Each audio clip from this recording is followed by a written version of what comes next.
اعوذ باللہ من الشیطان الرجیم بسم اللہ الرحمن الرحیم۔ سامعین محترم، جیسا کہ آپ جانتے ہیں کہ چند دن پہلے ایک ملعون نے جناب سیدہ طاہرہ فاطمہ سلام اللہ علیہ کی شان میں گستاخی کی تھی۔ کئی ایک علماء نے، جن میں علماء اہل سنت، علماء شیعہ موجود ہیں، انہوں نے اشرف جلالی کو، اس ملعون کو مناظرے کا چیلنج کیا، پر اس نے قبول نہیں کیا۔ اور اسی طرح دسیوں علماء نے، جن میں علماء اہل سنت، علماء شیعہ موجود ہیں، انہوں نے اس اشرف جلالی کو مباہلے کا بھی چیلنج کیا، پر اس نے وہ بھی قبول نہیں کیا۔ جو مناظرے کا چیلنج قبول نہیں کرتا، وہ مباہلے کا چیلنج کیسے قبول کرے گا؟ ہم نے سوچا کہ نہ یہ مناظرے کو ایکسیپٹ کر رہا ہے، نہ یہ مباہلے کو ایکسیپٹ کر رہا ہے، فقط یہ اشرف جلالی اپنے گھر میں بیٹھ کر کانفرنس کرنا جانتا ہے۔ تو چلو ہم اسی طرح کرتے ہیں، ہم اس پر فدق کے متعلق سوالات کرتے ہیں کہ یہ گھر میں بیٹھ کر کانفرنس کرے اور ہمارے ان سوالات کے جواب دے۔ میں اشرف جلالی کو چیلنج کرتا ہوں کہ میرے ان سوالات کے جواب دے۔ کیا پہلا سوال یہ ہے کہ جیسا کہ آپ نے کہا کہ جب خلیفہ اول حضرت ابو بکر نے جناب فاطمہ سلام اللہ علیہ کو ما ترکنا ہو والی حدیث سنائی تو جناب فاطمہ سر تسلیم خم کر دیا اور قبول کر لیا، اپنے بابا کی اس حدیث کو مان لیا۔ اچھا، اگر ایسی بات ہے تو کیا یہ حدیث جناب فاطمہ سلام اللہ علیہ کو معلوم نہیں تھی، خلیفہ کو معلوم تھی؟ عجیب بات ہے کہ پیغمبر اسلام نے جن کے متعلق حدیث تھی، جن کے متعلق بات تھی، جو ان کے وارث تھے، ان کو نہیں بتائی، خلیفہ اول کو بتا دی۔ بہت عجیب ہے۔ اچھا، اور اسی طرح دوسرا سوال یہ ہے کہ کیا قرآن کے مقابلے میں حدیث کو لایا جا سکتا ہے؟ کیونکہ جناب فاطمہ سلام اللہ علیہ قرآن کی آیات کو تلاوت کر رہی تھی، قرآن کو دلیل بنا رہی تھی، اور اس کے مقابلے میں خلیفہ اول نے ایک حدیث کو لا رہے ہیں جو کہ موضوع حدیث ہے۔ ہم تو تسلیم نہیں کرتے، موضوع مانتے، چلو آپ مان لیں، ہم نے مان لیا کہ روایت ٹھیک ہے، حدیث ٹھیک ہے، لیکن اس کے باوجود کیا قرآن کے مقابلے میں حدیث کو لا سکتے ہیں؟ اشرف جلالی، میرا آپ سے سوال ہے، جواب دو۔ اور آگے سوال یہ ہے کہ کیا حضرت ابو بکر جناب فاطمہ سلام اللہ علیہ سے زیادہ قرآن کو سمجھتے تھے، زیادہ قرآن کو جانتے تھے؟ اچھا، آگے سوال یہ ہے کہ رسول اکرم صلی اللہ علیہ وآلہ وسلم نے اپنی زندگی میں فدق جناب فاطمہ سلام اللہ علیہ کو ہبہ کر دیا۔ علماء سنت، علماء شیعہ کا اس پر اجماع ہے، اور خلیفہ اول نے اپنی حکومت کے شروع میں ہی جناب فاطمہ سلام اللہ علیہ کے کارندوں کو ہٹا کر اپنے کارندوں کو نصب کر دیا۔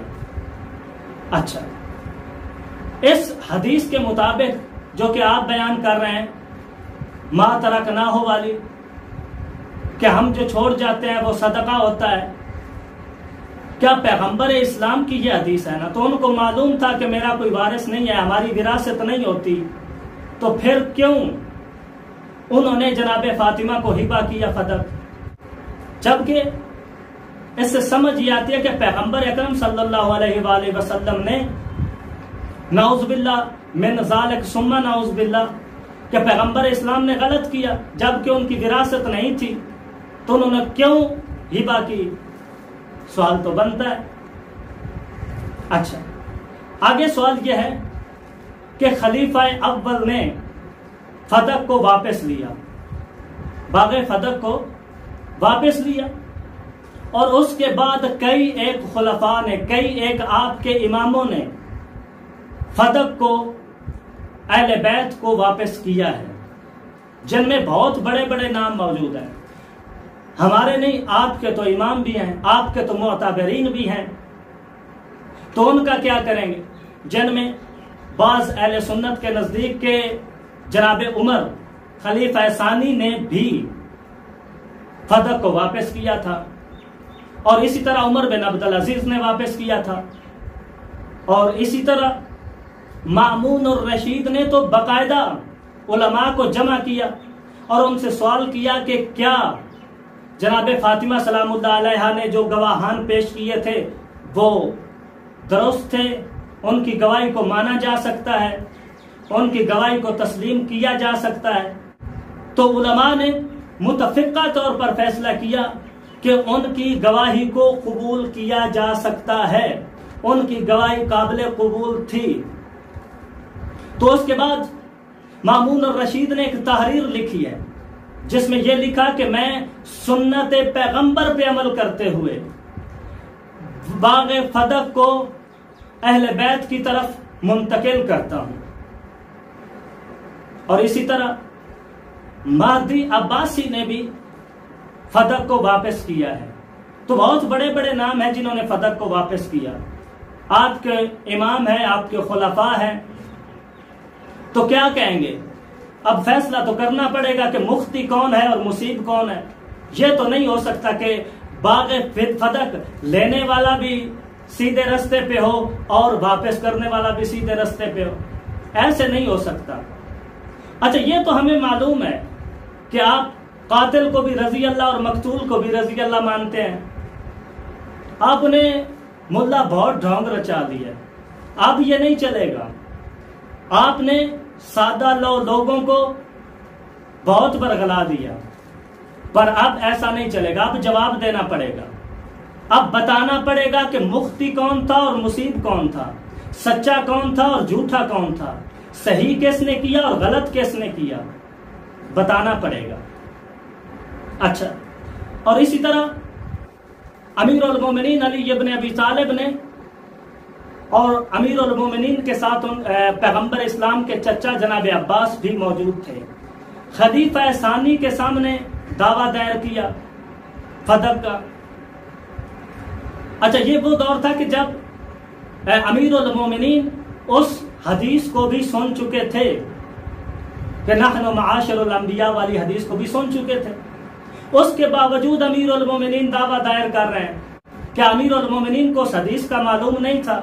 کیا امیر المومنین اس حدیث کو سننے کے بعد بھی دعویٰ دائر کیوں کر رہے ہیں؟ اس کا مطلب ہے امیر المومنین اس حدیث کو تسلیم نہیں کرتے تھے۔ تو بتائیے کہ کیوں اس کے بعد پھر بھی امیر المومنین نے دعویٰ دائر کیا؟ اچھا، اگلا سوال یہ ہے کہ خلیفہ ثالث حضرت عثمان نے مروان کی طرف منتقل کر دیا باغ فدق، جو کہ تاریخ میں موجود ہے کہ مروان کو فدق میں سے حصہ دیا ہے۔ اب سوال یہ ہے کہ اگر دختر پیغمبر باغ فدق کی حقدار نہیں تھی تو مروان کیسے حقدار ہو گیا؟ سوال تو بنتا ہے، جواب دیجیے۔ اور اسی طرح سوال یہ ہے کہ جناب ابو بکر نے آپ کے بقول باغ فدق جناب فاطمہ کو اس لیے نہیں دیا کہ وہ یہ سمجھتے تھے کہ ان کا حصہ نہیں ہے، ان کا حق نہیں ہے، اگر ان کو دوں گا تو حرام سادات کی طرف منتقل ہو جائے گا۔ تو بعد میں جنہوں نے واپس کیا ہے، کئی ایک معتبرین، آپ کے ائمہ، آپ کے خلفاء جنہوں نے واپس کیا، تو ان کے بارے میں آپ کا کیا خیال ہے کہ انہوں نے حرام نعوذ باللہ سادات کی طرف منتقل کیا؟ سوال تو بنتا ہے، ملا ایسے نہیں چلے گا، کب تک یہ ڈھونگ رچاتے رہو گے؟ آپ کو ان سوالات کی وضاحت کرنی پڑے گی، ان سوالات کے جواب دینے پڑیں گے۔ اچھا، اور ایک بہت بڑا سوال کہ کسی بھی قانون میں، کسی بھی شریعت میں، کسی بھی ملک میں ایسا نہیں ہے کہ جس شخص پر دعویٰ دائر ہو وہ خود ہی اس کی قضاوت کرے، وہ خود ہی اس کا جج بن جائے۔ کسی بھی قانون میں عقلاً بھی نہیں ہے، اس کو تسلیم نہیں کیا جا سکتا۔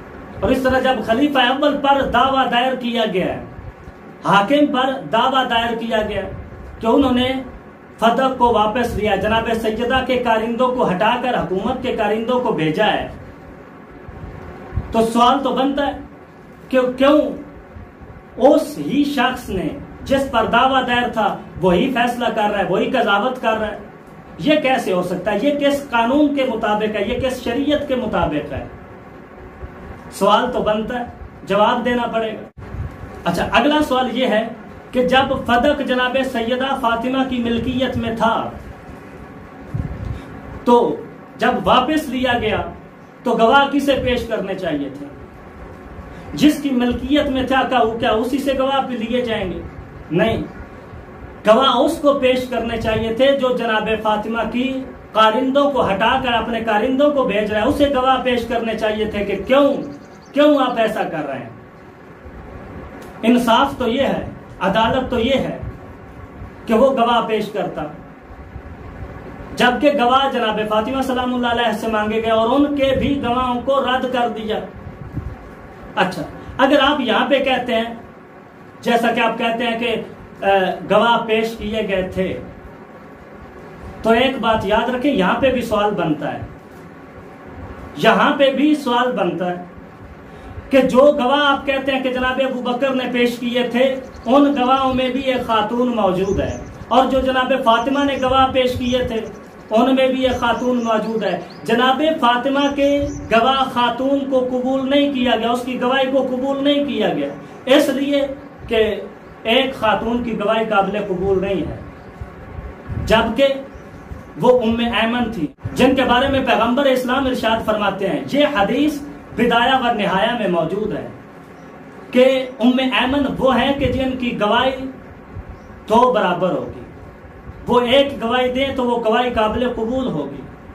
اور اسی طرح پیغمبر اسلام پر ارشاد فرماتے ہیں کہ انہا فی الجنہ، کہ وہ جنتی خواتین میں سے ہیں۔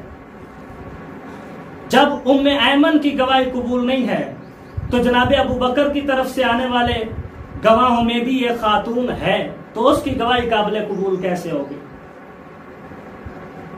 یہ ایسے نہیں چلے گا۔ کب تک آپ یہ ڈھونگ رچاتے رہیں گے؟ اس کی وضاحت کرنی پڑے گی۔